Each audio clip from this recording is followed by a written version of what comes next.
போயிட்டு வர்றதுக்கு நேரம் இல்லாமல் நம்மளாம் இருக்கிறோம். முடியும். நம்ம நிறைய பேர் அப்படிதான் இருந்து இன்னைக்கு நாட்டு நிலைமை அப்படிதான் இருக்கு. அதில் வந்து உள்ளத்தோடு ஒரு உலா இதுக்குன்னு தனியாக ஒரு பயிற்சிகள்லாம் செய்யணுமா அப்படின்னா நிச்சயமாக செய்யணும். இதில் என்னுடைய வாழ்க்கையில் நடந்த ஒரு நிகழ்வை மட்டும் உங்களுக்கு சொல்லிட்டு அதை நீங்கள் இங்கே பதிவு பண்ணணும்னு நான் நினைக்கிறேன். அதில் என்ன நடக்குன்னா, இப்போ சரியாக ஒரு 2 மாதத்துக்கு முன்னாடி மனம்தான் என்னுடைய முதல் எதிரி அப்படிங்கிறத நான் அனுபவபூர்வமாக உணர்ந்த ஒரு நாள். ஒரு தியான முகாம், அது 10 நாள் நடத்தக்கூடிய ஒரு தியான முகாம். அதில் முதல் நாள் எதுவுமே பேசக்கூடாது, மனசை மட்டும் கவனிக்கணும். 2வது நாளும் அதே தான், 3வது நாளும் அதே தான், 10 நாளுமே அதே தான்.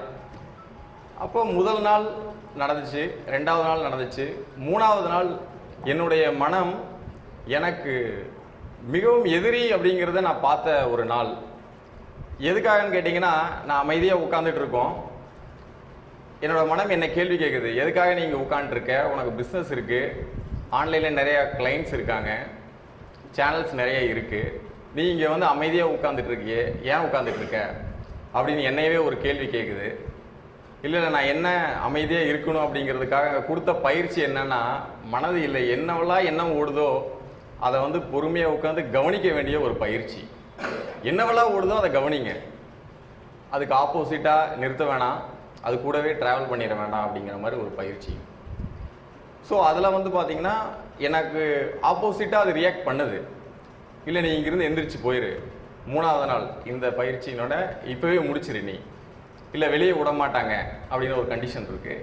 வெளியில் விடலைன்னா நீ அதுக்கு அகைன்ஸ்டாக ஏதாவது செய், ஆசிரியரை போயிட்டு நீ பேசக்கூடாதுன்னு ஒரு ரூல் இருக்குது, இருந்தாலும் நீ எல்லாத்துக்கிட்ட பேசு, அவங்களா உங்களை வெளியே அனுப்பிச்சிடுவாங்க அப்படின்னு ஏகப்பட்ட ஒரு மனக்குழப்பம். 3வது நாள், 4வது நாள், 5வது நாள் அதையும் தாண்டி கவனிக்க ஆரம்பித்து வெற்றிகரமாக அந்த பயிற்சியை முடிச்சுட்டு திரும்பி இங்கே ஒரு நிகழ்வில் பேசிட்டு திருப்பி அதை ரியலைஸ் பண்ணி பார்க்குறோம். அப்படின்னா இந்த நிகழ்வில் வரும்பொழுது திருப்பி நடந்த நிகழ்வுகளை என்ன நடந்துச்சு இந்த மனோசக்தி மூலியமா அப்படின்னு நம்ம ஆராய்ச்சி பண்ணும் பொழுது, இதுக்கு முன்னாடி நடந்த அத்தனை நிகழ்வுகளுமே என்னோட வாழ்க்கையில் என் மனசு என்ன சொல்லுச்சோ அதை அனலைஸ் பண்ணாமல் அப்படியே செய்தது மூலியமாக எனக்கு நிறைய பாதிப்புகள் தான் நடந்துச்சே தவிர ஒரு எனக்கு சக்ஸஸிவாக எதுவுமே கொடுக்கல. இன்னொன்று இதில் முக்கியமான ஒரு விஷயம் என்னென்னா, எதை நம்ம அனலைஸ் பண்ணி அது இது நல்லதா கெட்டதா, இது நம்மளுக்கு நல்லதா இல்லை இன்னொருத்தருக்கும் மற்றவர்களுக்கும் நலம் கொடுக்குமா அப்படிங்கிறத ஆராய்ச்சி பண்ணி அதை செய்தது எல்லாமே எனக்கு நல்ல ஒரு வாழ்க்கையில் ஒரு முன்னேற்றத்தையும் கொடுத்துருக்கு. அது ஒன்று. மனம் நமக்கு முதல் எதிரி. அது கூட உட்கார்ந்து நம்ம பேசும் பொழுது தான் அதை நட்பாக பழகிக்க முடியும். நட்பாக பழகிக்கிட்டோன்னா அதுக்கு நம்ம முதலாளியாக இருக்கலாம், நம்ம என்ன சொல்கிறோமோ அதை மனதின் மூலிமா செயல்பாட்டுக்கு கொண்டு வந்துடலாம் அப்படிங்கிற ஒரு நிகழ்வு. இன்னொரு முக்கியமான நிகழ்வு என்னென்னா, நம்ம சொல்லக்கூடிய வார்த்தைகள். எனக்கு ஒரு 8 வருடமாக ஒரு நண்பர், அவர் மிகவும் அற்புதமாக கம்ப்யூட்டர் ப்ரோக்ராமெல்லாம் செய்யக்கூடியவர். ஒரே ஒருத்தர் தான். ஆனால் இன்றைக்கி இருக்கக்கூடிய மிகப்பெரிய அப்ளிகேஷன் அவர் நினச்சார்னா ஒரு வாட்ஸ்அப் க்ரியேட் பண்ண முடியும், அந்தளவுக்கு கெப்பாசிட்டி இருக்குது. ஃபேஸ்புக் க்ரியேட் பண்ண முடியும், அந்தளவுக்கு கெப்பாசிட்டி இருக்குது. ஆனால் இவ்வளோ ஒரு நல்ல நாலேஜபிள் பர்சன் இருக்காரே, ஆனால் வாழ்க்கையில் அவர் முன்னேறவே இல்லையே, என்ன நடந்துட்டு இருக்கு அப்படிங்கிறத சில நாட்களுக்கு முன்னாடி அதையும் ஆராய்ச்சி நம்ம எடுத்தோம். அப்போ மனோசக்தி மாசிலாமணி ஐயாவை ஒரு வீடியோ ஷூட்காக பண்ணும் பொழுது, சொல்வதெல்லாம் பலிக்கும் அப்படின்னு ஒரு தலைப்பில் ஐயா பேசியிருப்பாங்க. அதில் வார்த்தைகள் உங்களுடைய வாழ்க்கையவே ஆக்கிரமிச்சிருக்கு, அதுதான் உங்களை மிகப்பெரிய ஒரு சக்ஸஸாக கொண்டு போகுதுங்கிறத ஐயா அழகாக எக்ஸ்பிளைன் பண்ணியிருப்பார்.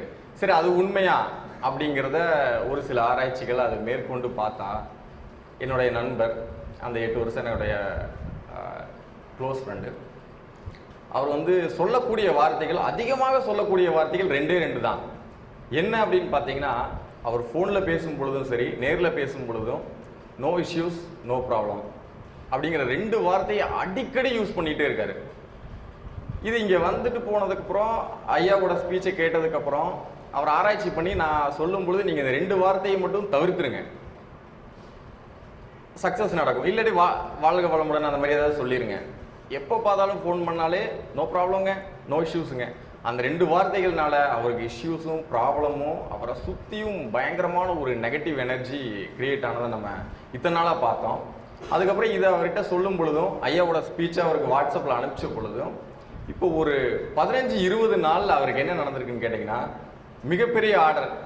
அவர் வந்து இத்தனை நாளாக என்ன பண்ணிட்டு இருந்தாரோ அத்தனை ஆர்டரை விட இந்த ஒரு 15 நாளில் மிகப்பெரிய ஒரு வேல்யூம் அவருக்கு கிடைச்சிருக்கிறதுல மிகப்பெரிய ஒரு நன்மை அடைஞ்சிருக்கு அந்த ஸ்பீச்சில். இது ரொம்ப முக்கியமான நிகழ்வு. அதனால வார்த்தைகள் எங்கிருந்து வருது அப்படின்னு பார்த்தோம்னா, நிச்சயமா அது மனசுல தோன்றாத வார்த்தைகள் இருக்காது. மனசுல எண்ணிய வார்த்தைகள் தான் வெளியில நம்ம பேச முடியும்.